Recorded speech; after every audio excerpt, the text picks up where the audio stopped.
Hola, bienvenidas y bienvenidos a la 10ª entrega del podcast Narrando el Antropoceno, un espacio de divulgación del conocimiento donde, con un lenguaje sencillo y accesible a todas y todos, busco dar explicación a toda esta serie de eventos climáticos complejos que estamos atestiguando en esta era que se ha denominado como el Antropoceno, la era del humano. En esta ocasión me gustaría poner sobre la mesa uno de los temas más controversiales cuando se aborda el Antropoceno. Me refiero al de la sobrepoblación mundial, sobre los efectos que trae al planeta el que ahora seamos una especie que rebasa los 7.000 millones, con todo el requerimiento de alimentos, energía, agua, etcétera, que ese solo hecho trae consigo, así como una reflexión sobre las formas diferenciadas en las que los diferentes grupos sociales han impactado y siguen impactando sus entornos. Y por ahí precisamente voy a empezar. Quiero compartir con ustedes que si bien es cierto que como especie la humana siempre ha impactado al planeta y a los diferentes ecosistemas donde se ha desarrollado y vivido, no todas las culturas lo han hecho de la misma manera. Hace 1000 años, por ejemplo, la especie humana no impactaba de manera significativa a la naturaleza con sus actividades y su forma de vivir. Si bien es cierto que transformaba sus entornos inmediatos adaptándolos a su conveniencia y extraía de estos espacios naturales lo necesario para sobrevivir, en general la especie humana solía tener, en tanto sociedades en formación, un sentido práctico que nos impedía socavar aquello que nos daba alimento, agua, protección, etc. Es decir, los seres humanos vivíamos en un equilibrio más o menos constante con la naturaleza y se involucraba con los ciclos reproductivos de la vida. Por ello, los productos que fabricaba en general no desbordaban la capacidad de explotación de los recursos que le rodeaban, hecho que, a su vez, impedía que generara residuos que alteraban a los ecosistemas. La energía que se ocupaba provenía de lo que hoy conocemos como energías renovables, la fuerza del viento, la del agua, el poder calorífico y energético del sol, así como la quema de biomasa, lo que generaba en general cantidades muy reducidas de dióxido de carbono, que, recordemos, es el gas que más contamina hoy día nuestro planeta. Claro que no todo era perfecto, ya que existen ejemplos de grandes civilizaciones que impactaron de manera fuerte a la naturaleza que les rodeaba. Un ejemplo que me gusta exponer es el de la cultura maya, una gran civilización que, según algunos de los estudios más recientes, tuvo un uso intensivo y muy irresponsable de los recursos de la selva yucateca, hecho que generó su declive como civilización, su decaimiento como imperio y el abandono paulatino de sus ciudades. Pero ejemplos de este tipo eran la excepción que confirmaba la regla, ya que la gran mayoría de las sociedades humanas no comprometían a sus ecosistemas, por lo que perduraban por mucho tiempo en armonía con sus entornos. Sin embargo, esto cambió radicalmente en los últimos 2 siglos. Este cambio fue multifactorial. Veamos solo algunos de estos factores. Por un lado, la medicina comenzó a avanzar a pasos agigantados desde el siglo XVII y con ello el ser humano logró prevenir enfermedades que hasta entonces eran mortales y que impedían que el ser humano llegara viejo. Por ejemplo, el promedio de vida de un ser humano en el siglo XVI y XVII era 40 o 45 años a lo mucho. Con el descubrimiento de ciertas vacunas y de la penicilina para evitar infecciones, el promedio de vida humana se elevó y con ello, obviamente, la cantidad de personas que podían habitar en un grupo social. Este avance de las ciencias fue el gran factor que comenzó a posibilitar la expansión de los humanos por el mundo, gracias al proceso de industrialización. Una industrialización que se dio desde mediados del siglo XVIII y que tuvo su gran auge en los siglos XIX y XX, los siglos en donde la población humana duplicó y triplicó sus números de manera exponencial. Hablemos un poco entonces sobre este fenómeno, la industrialización. Este fue un proceso lento, paulatino, pero irreversible. Comenzó a presentarse en el norte de Europa desde mediados del siglo XVIII, con la aparición de la máquina de vapor y el descubrimiento de las materias fósiles como fuente de energía. Hay estudios que demuestran que otras culturas anteriores, los árabes por ejemplo, e inclusive la mineraria cultura china, habían desarrollado avances tecnológicos que después los europeos se apropiaron debido a los constantes contactos con esas culturas. Pero independientemente de esto, este proceso de industrialización vino aparejado de un incremento notable de la especie humana y su extensión por diversos territorios alrededor del mundo. Los números al respecto son verdaderamente apabullantes. Se calcula que a inicios del siglo XVII había 1.000 millones de seres humanos, pero a finales del siglo XIX esta cifra alcanzaba ya los 3.000 millones.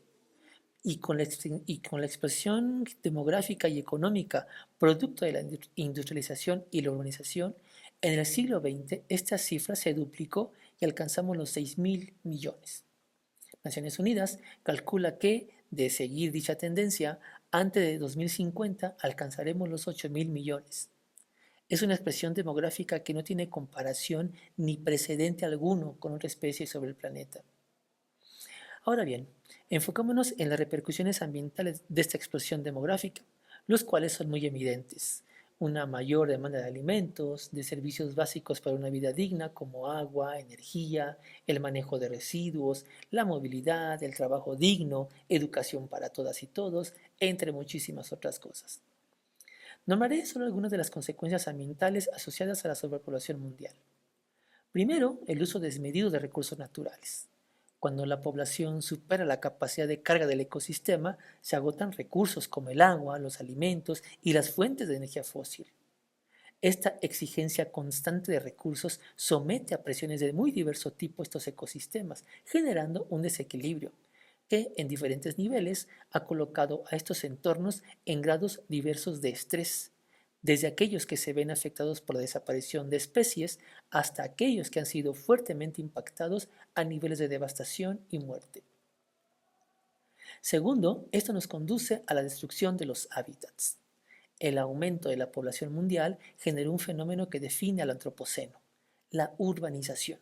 El crecimiento de las ciudades, muchas veces caótico y desordenado, avanzó sobre espacios naturales, imponiendo nuevas pautas de habitar el planeta y los territorios.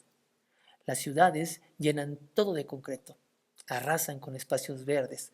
Hay una exigencia intensiva de recursos de manera ilimitada e insostenible, con una carga excesiva de residuos a los diferentes cuerpos de agua, a la tierra, con emisiones irrefrenables de gases tóxicos a la atmósfera, con devastación de bosques, de esteros marinos, de cuerpos de agua, de manglares, etc., con la pérdida de áreas naturales que estos hechos traen consigo y con afectaciones severas, en ocasiones irreversibles, a la biodiversidad. Y esto me conecta con el tercer punto de análisis, la contaminación humana. Más personas significan más residuos y más emisiones, lo que afecta la calidad del aire, del agua y del suelo. Una de las imágenes que mejor retratan el antropoceno es aquella que dibujan las niñas y los niños cuando se les pide dibujar su entorno. La gran mayoría de infantes suele dibujar una fábrica soltando humo al aire o descargando aguas contaminadas a un río. Es una imagen muy socializada que sin duda refleja la forma en la que hemos normalizado que el estilo de vida humana genere este tipo de componentes, este tipo de paisajes, como si fuera un mal necesario para que nuestra vida y nuestro estilo de habitar el planeta permanezca. Este escenario parece catastrófico si además analizamos los datos de Naciones Unidas que afirman que hoy en día la mitad de los seres humanos en el planeta vivimos en una ciudad y la otra en el campo, pero que para 2050 7 de cada 10 seres humanos viviremos en entornos urbanos y solo 3 en el campo. Un campo que, pese a que se ha intentado tecnificar a la agricultura sin mucho éxito, es quien sigue dándonos de comer. Pero sin duda la consecuencia más crítica de este escenario es el cambio climático, ya que el mayor consumo de energía, de recursos de la naturaleza, así como la cada vez mayor y constante emisión de gases de efecto invernadero, contribuyen de manera tajante al calentamiento global, que ha generado estos fenómenos que percibimos cotidianamente. Olas de calor cada vez más intensas y cada vez con mayor intensidad, temporadas de tormentas con una fuerza inusitada y devastadora, contrastando con épocas de frío que han roto récords históricos en todas partes, además de muchos otros factores. Aunque este panorama no parece para nada optimista, hay algunas reflexiones que pueden dejarnos enseñanzas valiosas. Una de estas es precisamente pensar el antropoceno. Pero hay que hacer una precisión respecto a este tema, ya que esto nos conecta con uno de los temas que mejor definen esta época. Esta precisión la trae consigo el término capitaloceno. Como ya lo he mencionado en otros episodios de este podcast, El término antropoceno hace referencia a las diversas formas en las que los seres humanos, en la época moderna, estamos impactando con nuestras actividades a la naturaleza, a los diferentes hábitats y a todas las especies vivas con las que compartimos este planeta. Sin embargo, es necesario aclarar que no todas y todos los seres humanos lo hemos hecho y lo hacemos de la misma forma, ya que esto depende de factores diferenciados, como por ejemplo, cómo vivimos, cómo utilizamos los recursos de la naturaleza, qué tantos recursos consumimos, qué tantos desperdicios generamos, cómo nos transportamos, qué comemos, qué no qué comemos y un largo etcétera. Cómo habitamos nuestros entornos va a determinar lo que se conoce como nuestra huella ecológica.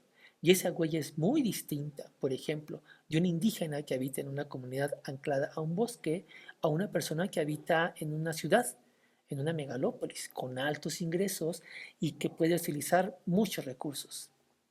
Se hace urgente entonces voltear a ver otras formas de habitar el planeta, de otras culturas que no ven a la naturaleza como una fuente inagotable de recursos, sino un bien común que hay que proteger, que hay que cuidar y que hay que entender, y sobre todo con el cual tenemos que relacionarnos directamente de una manera más equilibrada.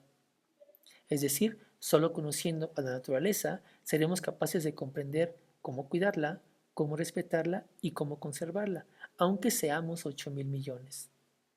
Me gustaría ir cerrando este episodio poniendo una fotografía en su mente.